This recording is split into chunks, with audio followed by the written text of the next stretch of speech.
C'est un sentiment de fierté et de satisfaction.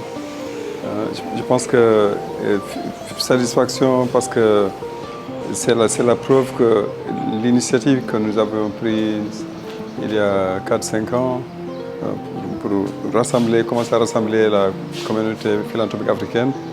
Et on a essayé une première fois, une deuxième fois, une troisième fois. Si ce n'était pas virtuel, c'était en Afrique du Sud.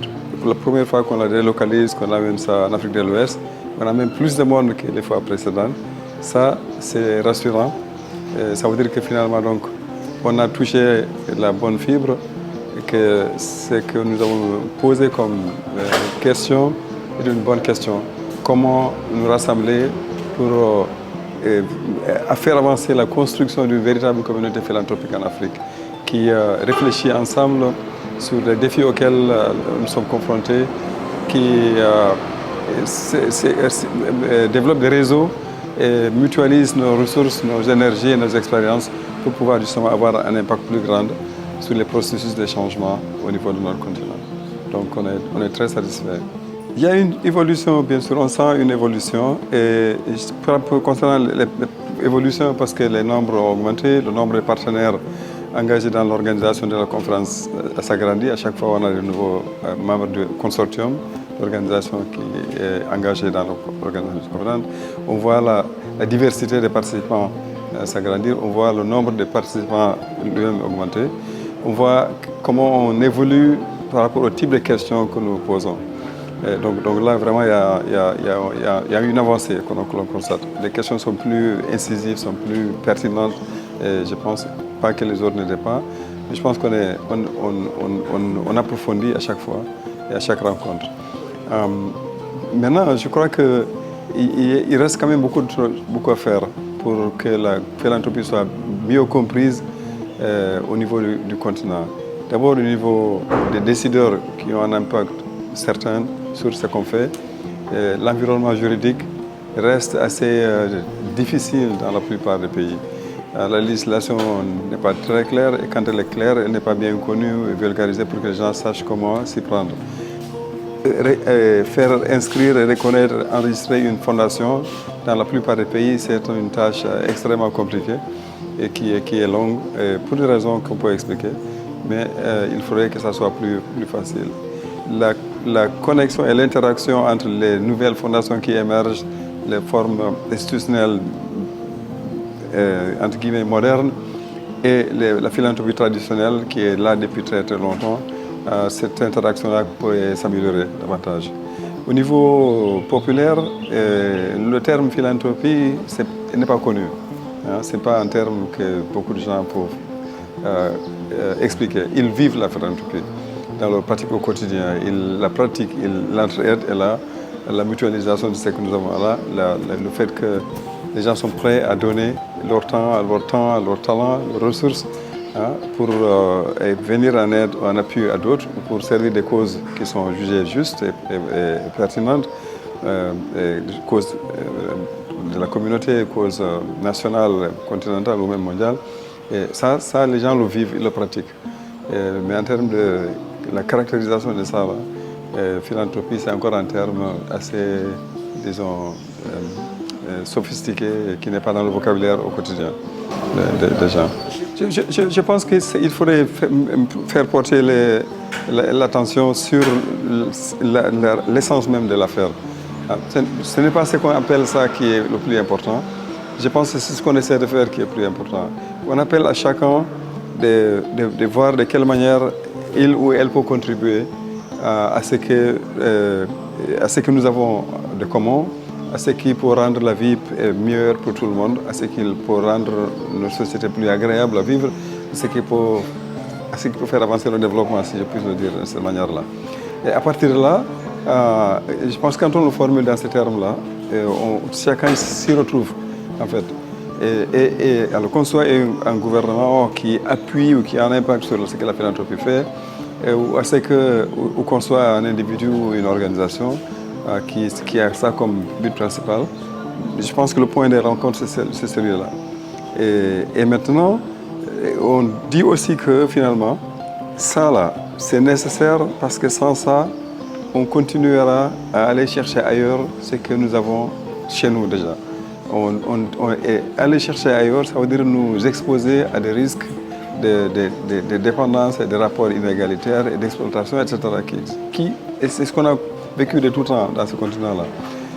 Maintenant, il y a des manières de faire qui nous permettent d'avoir une meilleure maîtrise des processus de changement qui existent chez nous, une meilleure maîtrise des processus de développement qui existent chez nous. Et c'est ça l'objectif. Donc, qu'on soit au devant de la scène, qu'on soit en avant, qu'on soit les premiers dans la recherche, dans les tentatives de compréhension et de lecture en fait, des réalités sociales, économiques, politiques, des réalités du monde, à partir de là où nous sommes, c'est-à-dire à partir de l'Afrique, à partir de nos cultures, et de notre histoire et de nos sociétés, qu'on soit également les premiers qu'on prenne le devant et la tête de la réflexion et de la recherche des solutions et de la conceptualisation, de l'imagination des futurs meilleurs pour nos sociétés et des projets de développement justement qui seraient bien ancrés dans nos réalités et qui seraient un développement que nous maîtrisons, mais pas un développement dépendant ou un changement économique ou politique qui est initié par d'autres ou qui dépend des financements ou des ressources des autres. Ça, ce ne serait pas à terme la meilleure option, je crois, pour nous. L'attente, on commence déjà à le voir. On voulait que les gens viennent. Ils sont venus et ils sont venus nombreux. On voulait qu'il y ait plus de participation locale. Et finalement, et heureusement, il y a beaucoup de fondations d'Afrique de l'Ouest qui sont là, beaucoup d'universitaires. Et peut-être qu'il aurait pu y avoir plus d'universitaires d'Afrique de l'Ouest dans la conférence qu'on aurait souhaité. Il y a des membres des organisations de la société civile, des représentants de quelques mouvements sociaux qui sont là. Et on a eu un officiel qu'on n'a pas eu dans toutes les autres éditions précédentes. Là, le ministre des Affaires étrangères du Sénégal, Maître Assal Chansal, nous a fait un discours extraordinaire hier. Et tout ça, c'est des choses qu'on cherchait à faire ressortir dans cette rencontre et on l'a fait. On voulait que cette rencontre-là fasse comprendre les spécificités de l'action philanthropique en Afrique de l'Ouest et des formes que ça prend et des principaux acteurs qui sont engagés là-dedans. Et on a eu une diversité d'interventions d'organisations telles que Touba Tchekanam qui parlent de ce qu'ils font à Touba et en Wolof, les langues locales. On a eu ça nulle part ailleurs dans les éditions précédentes. On a eu l'autorité de Wakaf, on a eu des nouvelles fondations nées ici en Afrique de l'Ouest qui sont en train de faire un travail extraordinaire. On a eu les musiciens et les artistes qui nous ont parlé et même les universitaires qui étaient sous les panels. Et finalement, quand ils commencent à parler, ils nous ont raconté ce qu'ils font comme à titre personnel ou à titre professionnel ou dans nos organisations, des organisations qu'ils ont créées, des initiatives qu'ils ont prises, la manière dont ils sont engagés ou elles sont engagées personnellement dans... Ça, c'est aussi quelque chose qu'on voulait faire et ça s'est fait. Donc, à partir de là, et on a eu une conférence académique extraordinaire à Dakar qui a aussi approfondi la réflexion et à réfléchir sur les défis que la recherche doit faire justement pour continuer à solidifier le fondement scientifique et intellectuel de cette communauté philanthropique africaine. Et donc, à partir de là, ce qu'on espère et ce qu'on attend de cette conférence-là, c'est qu'elle trace des voies et qu'elle retienne des axes, justement, et qui permettent donc ces collectifs d'aller plus loin, que l'on sache comment mieux faire les prochaines éditions de cette rencontre et qu'elle, on parlait par exemple à l'avenir, avoir des partenariats avec des institutions universitaires pour ce qui est de l'académique, le volet académique, pour s'assurer d'une plus grande participation des universitaires de la localité où nous allons tenir la rencontre. Et on va également faire en sorte que l'implication des décideurs des milieux donc, où on va se retrouver se fasse peut-être mieux. Et là, peut-être qu'il y a un travail en amont à faire, qu'on va devoir faire. Et il faudrait savoir sortir des produits, faire en sorte que cette rencontre-là, que ce qui en ressort, puisse être diffusé d'une manière diverse et adaptée et appropriée pour que ce qui a été discuté ici, qui est extrêmement riche, on a eu des des keynote speakers qui étaient extraordinaires chacun jusqu'à présent, que tout ça là soit disponible, diffusé très largement, pour que la connaissance de la question philanthropique et de l'importance de la philanthropie s'agrandisse et s'élargisse, mais également pour que les gens sachent que plus on solidifie les liens, plus on les renforce entre nous et à travers les barrières linguistiques, régionales, etc., religieuses, mieux on sera capable de faire avancer le travail de la philanthropie en Afrique de l'Ouest et du développement, bien sûr, par la même occasion. Ça coûte cher d'organiser une rencontre où on fait venir des centaines de personnes. Et c'est l'occasion de les remercier, quelques partenaires qui nous ont accompagnés pour faire ça. Mais déjà, on s'est mobilisé, nous, les organisations, là, c'est CAPSI, le Centre d'études sur la philanthropie en Afrique de l'Ouest, en Afrique, qui est à l'Université de Witwatersrand à Johannesburg, c'est l'African Philanthropy Forum, African Philanthropy Network, Saharan Africa Trust, East African Philanthropy Network, Trust Africa, c'est les 6 qui sont engagés cette fois-ci, et chacun a contribué financièrement, on était engagés dans la préparation ensemble, et on a mis nos staffs à travailler dans la préparation, et ici sur place, chacun est dans des tâches, et donc on a contribué déjà à nos ressources. Mais, comme j'ai dit, pour faire venir beaucoup de monde, il faut des appuis supplémentaires et il y a des partenaires qui nous ont accompagnés. Et on espère que cet accompagnement des autres partenaires va être plus important à l'avenir aussi, pour que l'on puisse ajouter d'autres dimensions et que l'on puisse rendre cette rencontre encore plus intéressante à tout point de vue. Voilà, je pense que vous l'avez déjà donné un élément de réponse. On attend des pouvoirs publics que la réglementation soit plus adaptée et plus favorable à l'éclosion et au développement et à l'épanouissement de la philanthropie. On attend des pouvoirs publics que l'appréciation du travail que fait la philanthropie soit plus grande et plus importante. Même dans leurs propos, quand les pouvoirs publics s'expriment, il est plus facile et plus souvent, on les entend parler du privé, qui est extrêmement important, ça on le sait.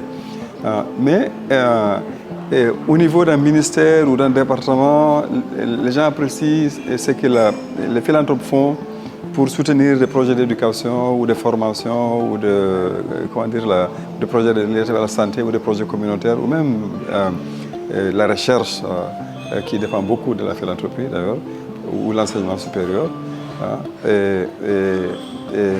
Mais ce n'est pas pour autant que, pris ensemble, les gens ont le réflexe de dire mais attention, il faut penser à associer la philanthropie à ce qui se discute, à ce qui se prépare.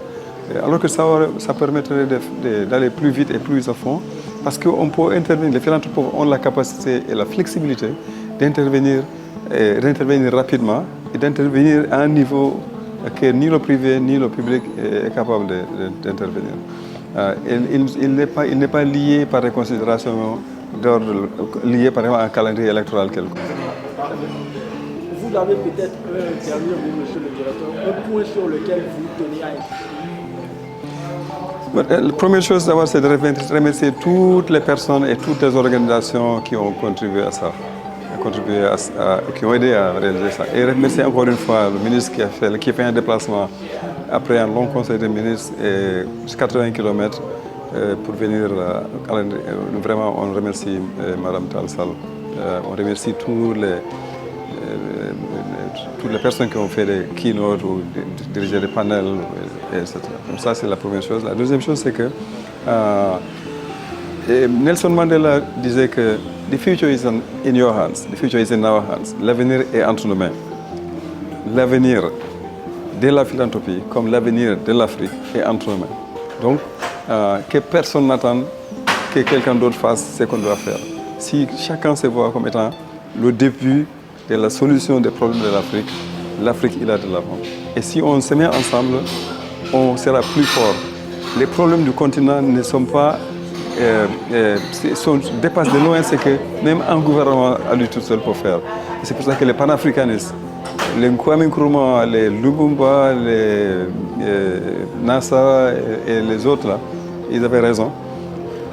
C'est ensemble qu'on va pouvoir faire avancer nos affaires, faire avancer le continent. Et ça se fait déjà. Il y a beaucoup d'organisations panafricaines qui naissent aujourd'hui. Même les organisations qui sont au niveau d'un pays, les nouveaux mouvements citoyens qui émergent, ont senti la nécessité de se connecter entre eux pour pouvoir avoir un impact plus grand. Et je pense que l'avenir est là. Construisons ces continents ensemble. Opérons le changement de nos sociétés à tous les niveaux ensemble. Mettons-nous ensemble. Complétons-nous chacun. Qu'on voit dans l'autre ce qu'il y a de plus positif et ce qu'il y a de plus complémentaire à ce qu'on fait et à ce qu'on a. Et de cette manière-là, on fera de grandes choses.